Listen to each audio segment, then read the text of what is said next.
Looking at the patrons that we have in the room, I will call Delegate Garrett for HJ19. Thank you, Mr. Chair. And I just want to say that you're not allowed to complain about how early it is when you set the time of the meeting. I was in here and the chair came in and said, man, it's early. I didn't realize you're the chair. So I'm here to talk about HJ19. I've carried this before a long time ago in a chamber far, far away. And what it would do is allow the governor of the Commonwealth of Virginia to succeed him or herself.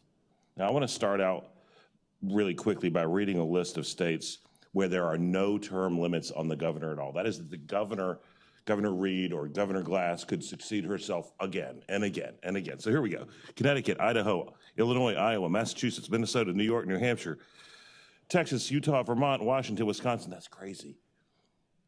I don't want my governor to be able to succeed him or herself again and again and again and again. Now I'm going to read a list of states where the governor can only serve one term. Virginia. I'm done. And so I'll bet you that a lot of y'all's mamas told you the same thing Ma told me when I was growing up. Just because everybody else is doing it doesn't make it right. And she was right. I'm not asking for a state where Governor Wilder could still be in office, because if we had a two-term governor, Governor Wilder would have gotten to succeed himself. Governor Kane would have succeeded himself. Governor Warner would have, had he chosen, succeeded himself. Governor McDonnell would not have.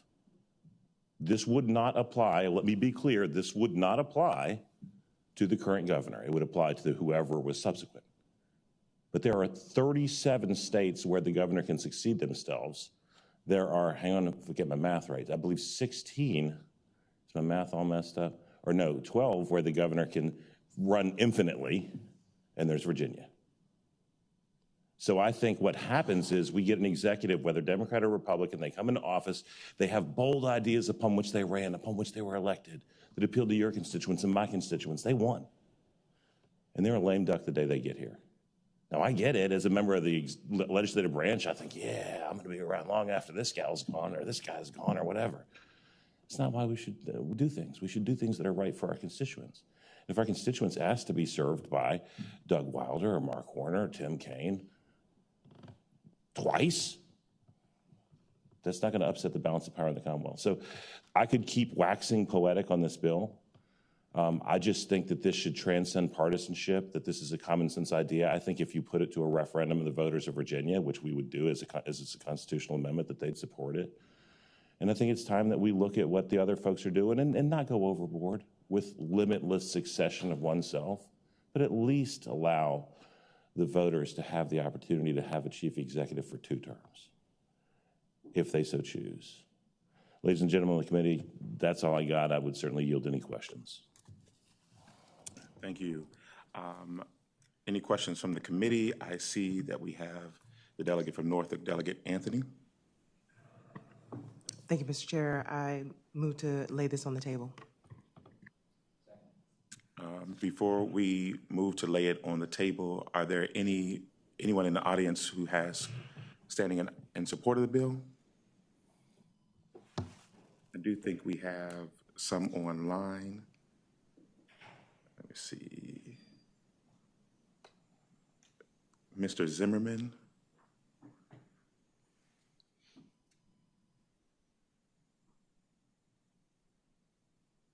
Mr. Zimmerman, can you hear us? Yes, I can hear you. I actually am here for a different HJ 45, but personally, I think this sounds like a good idea, and there's no harm in allowing this opportunity because the voters could decide not to do it. So it doesn't harm the state in any way to allow this. Thank you. Thank you, Mr. Zimmerman. Are there anyone here in opposition for the bill? All right, hearing none. Well, I take that back. I'm sorry. Delegate Reed. Yes, thank you, Mr. Chair. I do have a question for the patron. Mr. Chair, just a point of order. Delegate Gilbert. I certainly want to, does the delegate want to withdraw her motion to lay on the table, which is non-debatable? That is correct. My apologies. Delegate Anthony. Do you want to withdraw your motion so that he can ask him a question? Yes, I'll withdraw my motion. And I'll withdraw my second. Thank you, Delegate Gilbert, sorry. So I do have a question for the delegate, because I understand the intent upon this, but by most studies that are done, it currently indicates that the Virginia governor is probably either the first or second most powerful governor of all of the 50 governors. So you're stating the information about the number of states that have repeated succession opportunities, those that have 2 terms.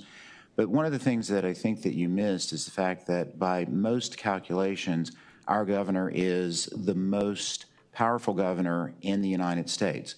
And so therefore, I'm curious how you would reconcile having a 2-term, very powerful governor with no other changes to the Constitution that would maintain a checks and balances with the legislative branch.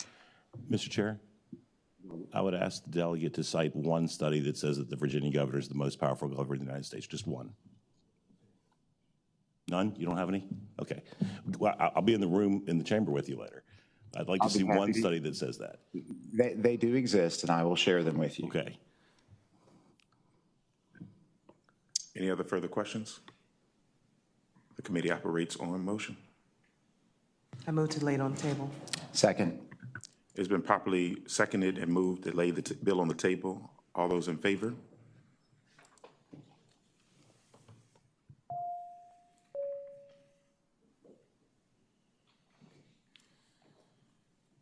And the clerk may close the roll. The bill has been tabled on the vote to 5-3. Thank you, Delegate. Thank you, Mr. Chairman. Thank you, members of the committee. Y'all have a great day. Have a good one. The committee will be at ease while we are waiting for Delegate Tran.